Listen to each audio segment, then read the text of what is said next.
और मैं बहुत बहुत धन्यवाद देना चाहूँगा श्री योगेश सिंह यादव जी प्रधान जी को, श्री देव सिंह साखी जी, अवधेश साखी जी, आदरणीय ओम प्रकाश साखी जी, राज बहादुर सिंह साखी जी, सर्वेंद्र सिंह जी, विष्णु साखी जी, रामदास साखी जी, डॉक्टर लक्ष्मण सिंह जी, डॉक्टर राम सेवक जी, शिशुपाल साखी जी, वीर सिंह जी, रामशंकर जी, आदर्श यादव जी, आसाराम साखी जी, मुकेश साखी जी, दिनेश राठौर जी, जागेश्वर जी और बहुत सारे लोग जिनका नाम मैंने नहीं ले पाया, उनको बहुत बहुत धन्यवाद।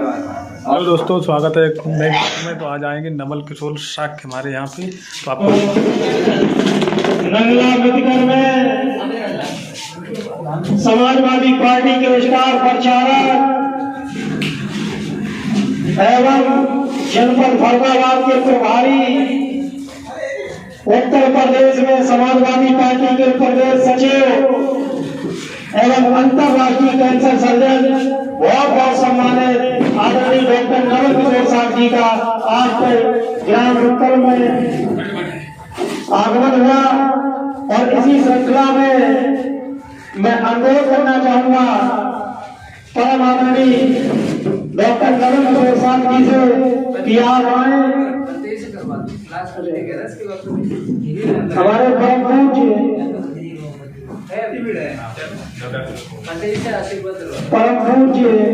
मंत्री जी से अनुरोध करना चाहेंगे कि आप अपनी मधुर वाणी से हम लोगों को आशीर्वाद देने की कृपा करें और माननीय डिम्पल जी को आशीर्वाद देने की कृपा करें।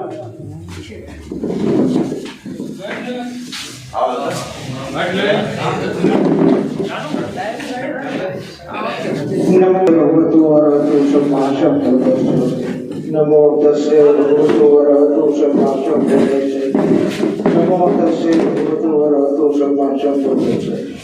दुःखापत्ताचने दुःखा भयपत्ताचने जया शोकापत्ताचने शोका पत्ताचने अम्बे संपदं पुण्य संपदं सभ्य देवानुमोदं सब संपत्ति सिद्धियां दानं यजन श्रद्धाय श्रीरंग रखन्तु संपदा भावना व्यक्ता होन्तु गच्छन्तु देवता गता सभ्य बुद्धा पत्ता बच्चे का नचयं बल अरहंता नच तेजेन रखं बन्यानि सबजो आकाशटाचे भूमंडला देवा नागा बहनिका पुण्यं तंगन बोधित्व आचरण रखन्तु बुद्ध शासनं आकाशटाचे भूमंडला देवा नागा बहनिका पुण्यं तंगन बोधित्व आचरण रखन्तु धम्मदेशना आकाशटाचे भूमंडला देवा नागा बहनिका पुण्यं तंगन बोधित्व आचरण रखन्तु मम परन्तु सभीतियो विभज्यन्तु सर्व रोगा विनाशतु माते भवत्वन्तरायो सुखी दीर्घायुः भवत् सर्वमंगलं रखन्तु सर्वदेवता सर्वबुद्धानुभावेन सदा सोऽत्र भवन्तु ते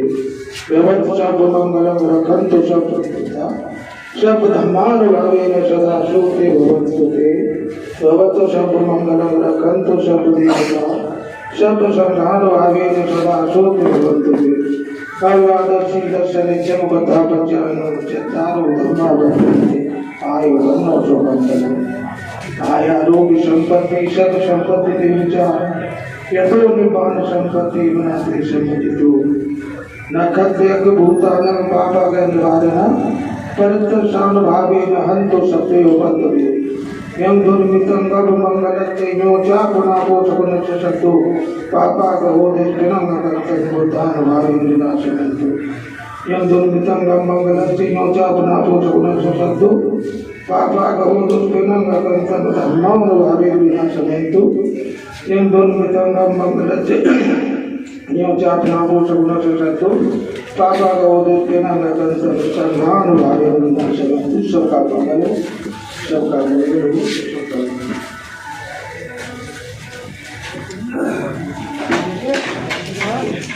चुनावी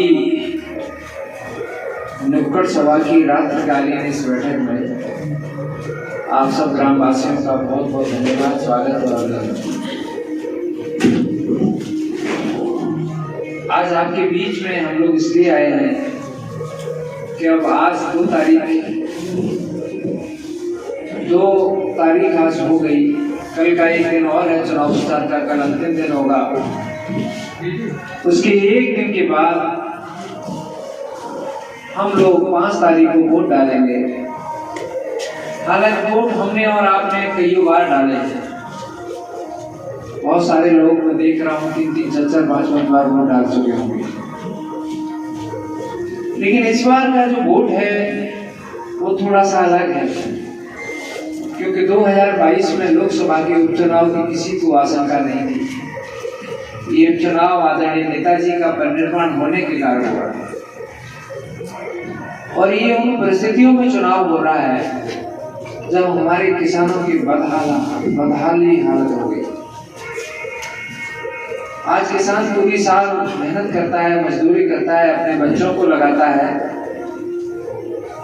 बैंकों से ब्याज लेके खाद लगाता है, कीटनाशक दवाइयां लगाता है और पूरे घर के सारे बच्चे उसी खेती में लगे रहते हैं। मुझे लगता है कि जब खेती की फसल तैयार होती होगी और अगर उस हमारे किसान ने अगर पूरा डाटा कॉपी पे लिख लिया होगा तो कॉपी पर जितना दवाइयों का खर्चा, खाद का खर्चा और खुद की मेहनत का खर्चा इतना ज्यादा हो गया होगा, उसकी अपेक्षा उसकी जो आमदनी है वो कम मिलेगी। और हम लोगों से वादा किया कि थी इनकी सरकार ने कि किसानों की आमदनी दोगुनी होगी। आमदनी तो दोगुनी नहीं हुई, लेकिन महंगाई जरूर दोगुनी हो गई। आज डीजल के क्या रेट हो गए, बीज के क्या रेट हो गए, डीजल के क्या रेट हो गए और सिलेंडर के हमारे भाई बैठे। गैस का सिलेंडर अभी कितने घरों में है? गैस का सिलेंडर आप लोगों के कितनों के घरों में है? तो भरवाते हो सब लोग?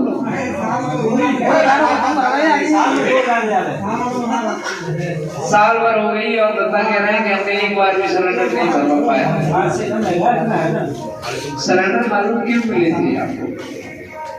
सिलेंडर इसलिए मिले थे क्योंकि जो महानगरों में जो गैस की पाइपलाइन से व्यवस्था हो गई, जैसे पानी से जाता है, पानी की सप्लाई नल के द्वारा होती है, ऐसे ही गैस की गैस लाइन पड़ गई तो सिलेंडर हो गए खाली और मोदी जी ने कह दिया उज्ज्वला योजना के नाम पर हम गाँव में दे देंगे। और फिर वही सिलेंडर के रेट इतने बढ़ा दिए कि आज हमारा गांव का किसान उस सिलेंडर को नहीं भरवा पा रहा। कुछ लोगों ने तो उसको अंगीठी पहले हुआ करती थी ना, उसमें छेद करके और ऊपर से काट के उसको अंगीठी बना लिया है और कुछ लोग तो उस पर बैठ के उसको स्टूल बनाने का आज के दिन में काम करते हैं। हम आपके बीच में इसलिए भी आए हैं कि हमारे पिछड़ों का जो आरक्षण था और बाबा साहब भीमराव अम्बेडकर जी ने आरक्षण दिया था। बाबा साहब भीमराव अम्बेडकर जी ने जो आरक्षण दिया था और उस आरक्षण की दम पर हमारे गांव के बच्चे विभिन्न नौकरियों में जाने का काम करते थे, पुलिस में जाने का काम करते थे, लेखपाल, कलेक्टर, डीएम, तहसीलदार, एसडीएम, जज और कलेक्टर तक उस आरक्षण के दम पर पहुंचने का काम करते थे। बाबा साहब भीमराव अम्बेडकर जी ने जो संविधान बनाया वो 1950 में बनाया। कितने में? 1950 संविधान बनाया 1949 में, लेकिन लागू हुआ आजाद भारत के 1950 में। बाबा साहब ने जो संविधान बनाया था, उन्होंने संविधान में जब बनाते वक्त उनके मन में तमाम पिछड़े, गरीब, दलित इन लोगों के उत्थान की बात है और उसी संविधान के दम पर जब पिछड़ों ने संघर्ष किया, दलितों ने संघर्ष किया, तो तकरीबन 40 साल के बाद आदरणीय नेताजी इस उत्तर प्रदेश के मुख्यमंत्री बनने का काम किया। 1989 में पहली बार मुख्यमंत्री और नेताजी जब मुख्यमंत्री बनने का काम करते हैं तो तमाम पिछड़ों के बच्चों के लिए आरक्षण की व्यवस्था करते हैं, तमाम गांव के किसानों के बच्चों के लिए नौकरियों की व्यवस्था करते हैं और गांव के जो किसान थे हमारे, इनके पास कर्ज था, बैंकों से खेती के लिए कर्ज ले लिया करते हैं किसान, क्योंकि पैसा नहीं रहता है। तो बैंकों से जो लोन रहता था उसको आदरणीय नेताजी ने माफ करने का काम किया था या नहीं किया था? और आज आप जो खेती कर रहे होंगे, बैंक से लोन लेने चले जाते होंगे अगर, और लोन नहीं बन पा रहे होंगे, तो सबसे पहले क्या जारी होता है? Notice, RC. और आरसी में अगर हमने पैसा नहीं दे पाया फिर क्या होती है हमारी कुर्की।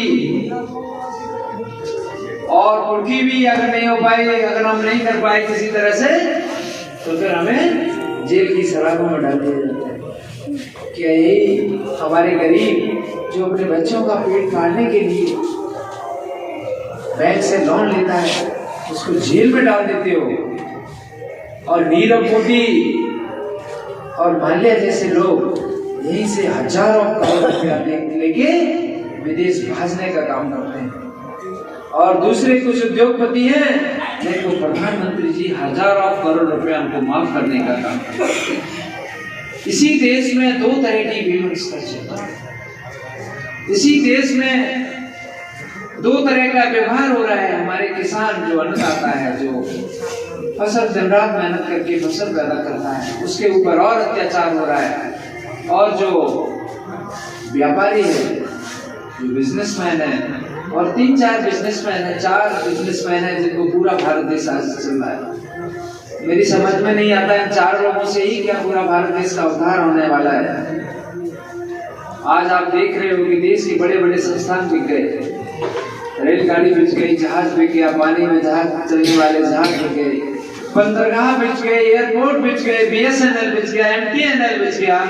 जब इतना ही सब कुछ तुम बेच ही दोगे तो फिर सरकार किस काम की है? इसलिए मेरा अनुरोध है, और खासकर मैं इसलिए आपके गांव में आया हूँ क्योंकि मैं आपके समाज का पढ़ा लिखा बेटा हूँ, पढ़ा लिखा भाई हूँ। मेरे मन में आपके जो बच्चे हैं, उन बच्चों के उद्धार की, उन बच्चों को अच्छी कैसे शिक्षा मिल सके, ये सारी बातें हैं। और ये सारी चीजें आदरणीय अखिलेश जी और आदरणीय अखिलेश जी की सरकार में ही मिल सकती है।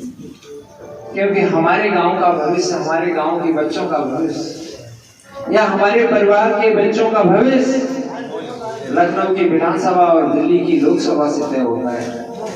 और दिल्ली की लोकसभा में अगर हमारे बच्चों को नौकरी देने का मन नहीं है तो हम कितने ही बीट में जा लें, लेकिन हम लोगों का विकास नहीं हो सकता। एक उदाहरण आपको मैं बता रहा हूँ। आदरणीय नेताजी की सोच देखिए। आदरणीय नेताजी क्योंकि गांव के किसान का बेटा देश की सरहद पर काम करता है, देश की सीमा पर लगकर इस देश की सुरक्षा के लिए दिन रात लगा रहता है। किसानों के ही बेटे फौज में जाते हैं। कभी किसी उद्योगपति का बेटा फौज में देखा है? किसी उद्योगपति का बेटा तो फौज में जाता नहीं होगा। आदरणीय नेताजी जब रक्षा मंत्री बने थे और जब हमारे घर का बेटा जो देश की सीमा पर काम कर रहा है लड़ते लड़ते शहीद हो जाता था तो पहले उसकी ड्रेस और टोपी आया करती थी घर पे। लेकिन नेताजी जब रक्षा मंत्री बने तो शहीद के लिए, शहीद के सम्मान के लिए, चाहे देश के किसी भी बॉर्डर पे हो, उसका पार्थिव शरीर है उस पर घर में हेलीकॉप्टर जहाज से या देश की फौज उसके घर पर लाने का काम करेगा। ऐसे हमारे और बीजेपी वालों ने क्या किया? हमारे नौजवानों के लिए फौज की नौकरी को भी कॉन्ट्रैक्ट बेसिस पे करने का काम कर दिया और फौज की नौकरी का एक नाम दे दिया कि अग्निवीर योजना।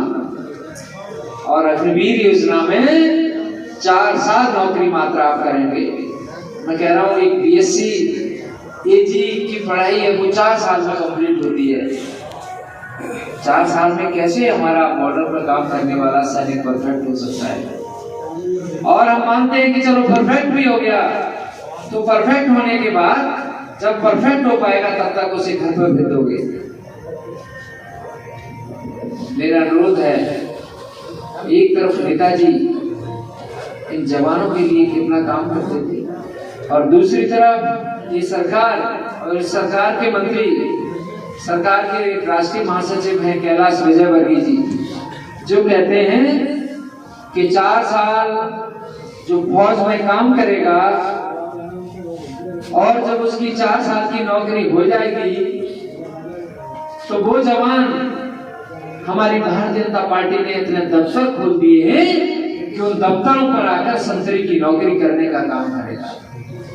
अंतर देखिए कितना नेताजी कितना सम्मान देते थे, ये उस सम्मान को कहाँ ले जा रहे हैं। इसलिए मेरा अनुरोध है, आज देश खतरे में है, इस देश के खतरे को बचाने के लिए आदरणीय बाबा साहब भीमराव अम्बेडकर जी ने हम सबको सम्मान दिया था और वो अधिकार दिया था किसका?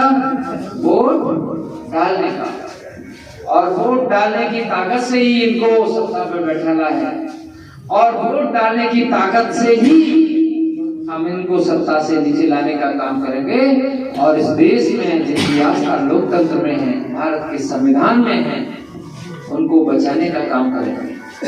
चूंकि मैनपुरी का लोकसभा चुनाव इकलौता एक सीट का चुनाव हो रहा है, ये चुनाव ना तो सरकार बना देगा और ना सरकार गिरा देगा, लेकिन आज भारत देश के लोगों की नजर है कि मैनपुरी में उत्तर प्रदेश में लोकसभा का उपचुनाव हो रहा है और उत्तर प्रदेश के लोगों की क्या मनोदशा है।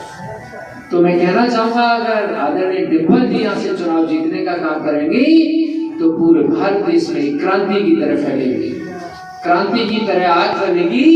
और 2024 में हम सब जिनकी संविधान में आस्था है, जिनको लोकतंत्र को बचाने में आस्था है, वो सब मिलकर इस भारतीय जनता पार्टी की सरकार को हटाते हुए संविधान का राज स्थापित करने का काम करेंगे। यही अनुरोध और अपील आप लोगों के बीच में करने आया हूँ। इसलिए मेरा अंतिम अनुरोध ये भी है कि जिस दिन वोट डालने जाना तो अपने बच्चों का मुंह देख के जाना, और अगर बच्चों का उज्जवल भविष्य चाहते हो तो आदरणीय डिम्पल जी के चुनाव चिन्ह साइकिल पर बटन दबा देना, और बच्चों का भविष्य अगर नहीं चाहते हो तो जहां मन करे वहां पर वोट दे देना। तो मैं पूछना चाहूंगा कि हमारी बात से कितने लोग सहमत हैं? सारे लोग सहमत हैं? हाँ, सभी सहमत है। तो सब लोग मेरे मन बना लिया है। मैं अंत में ये कहना चाहूंगा कि मेरा झगड़ा यहाँ किसी व्यक्ति विशेष से नहीं है, मेरा जो झगड़ा है उस विचारधारा से है, जो इस देश के तमाम पिछड़ों के बच्चों को, दलितों के बच्चों के, गरीबों के बच्चों को, किसानों को जो हक और अधिकार बाबा साहब भीमराव अम्बेडकर के संविधान से मिला है, उसको खत्म करना चाहते हैं, उस व्यवस्था को खत्म करना चाहते हैं मेरा उनसे। इसलिए मेरा अनुरोध, आदरणीय डिम्पल जी के चुनाव निशान साइकिल पर भारी से भारी बटन दबाते हुए आदरणीय डिम्पल जी को मैनपुरी से लोकसभा की सीट लाखों में जिताकर और दिल्ली की लोकसभा में बैठाने का काम कर देना। मैं बहुत बहुत धन्यवाद दूंगा। अपने साथ हमारी सुबह से मेहनत कर रहे भाई सोनू साकी जी, अवनी साकी जी और भाई कुंदेश जी, जिनके कारण मैं आप लोगों से आज इतनी रात में मिल सका। और मैं बहुत बहुत धन्यवाद देना चाहूंगा श्री योगेश सिंह यादव जी प्रधान जी को, श्री देव सिंह साकी जी, अवधेश साकी जी, आदरणीय ओम प्रकाश साकी जी, राज बहादुर सिंह साकी जी, सर्वेंद्र सिंह जी, विष्णु साकी जी, रामदास साकी जी, डॉक्टर लक्ष्मण सिंह जी, डॉक्टर राम सेवक जी, शिशुपाल साकी जी, वीर सिंह जी, रामशंकर जी, आदर्श यादव जी, आसाराम साकी जी, मुकेश साकी जी, दिनेश राठौर जी, जागेश्वर जी और बहुत सारे लोग जिनका नाम मैंने नहीं ले पाया, उनको बहुत बहुत धन्यवाद और मेरा विशेष आभार। बात को विराम करने से पहले पुनः अंत में अपील के साथ बुजुर्गों के चरणों में शीश झुका के नमन और युवा साथियों को बहुत बहुत धन्यवाद और बधाई। अखिलेश यादव जिंदाबाद, आदरणीय डिम्पल यादव जिंदाबाद और बहुत बहुत धन्यवाद। जय समाजवाद।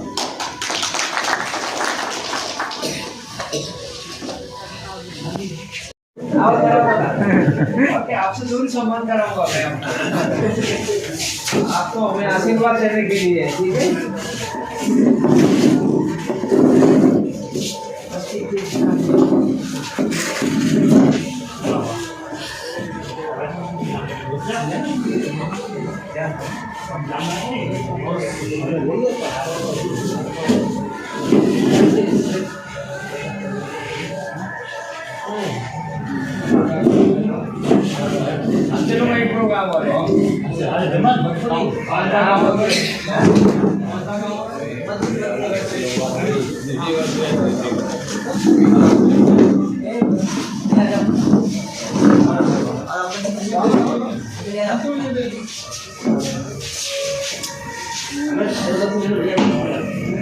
मीटिंग एकदम लगी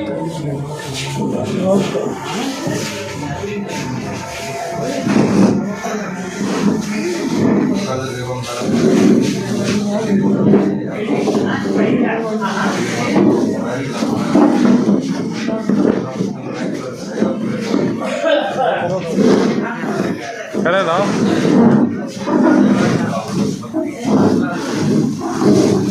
उससे ये वो क्या कर रही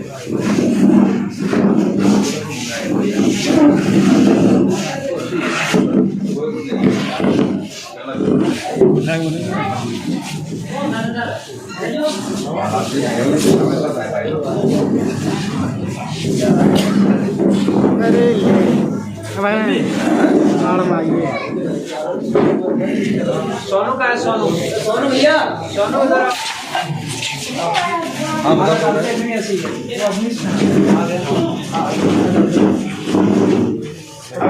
आली को फिर तो अभी मैं बात कर रहा हूँ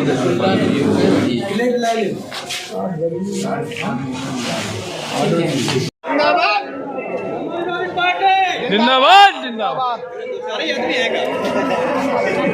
चार कागज एक आएंगे ना काफी बोल रहा तुम बात फर्स्ट पॉलिटिक्स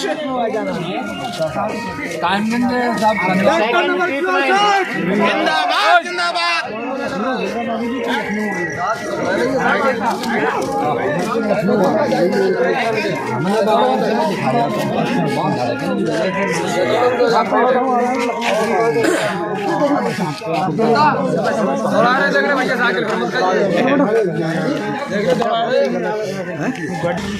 चलो भाई ठीक है फिर मिलते हैं।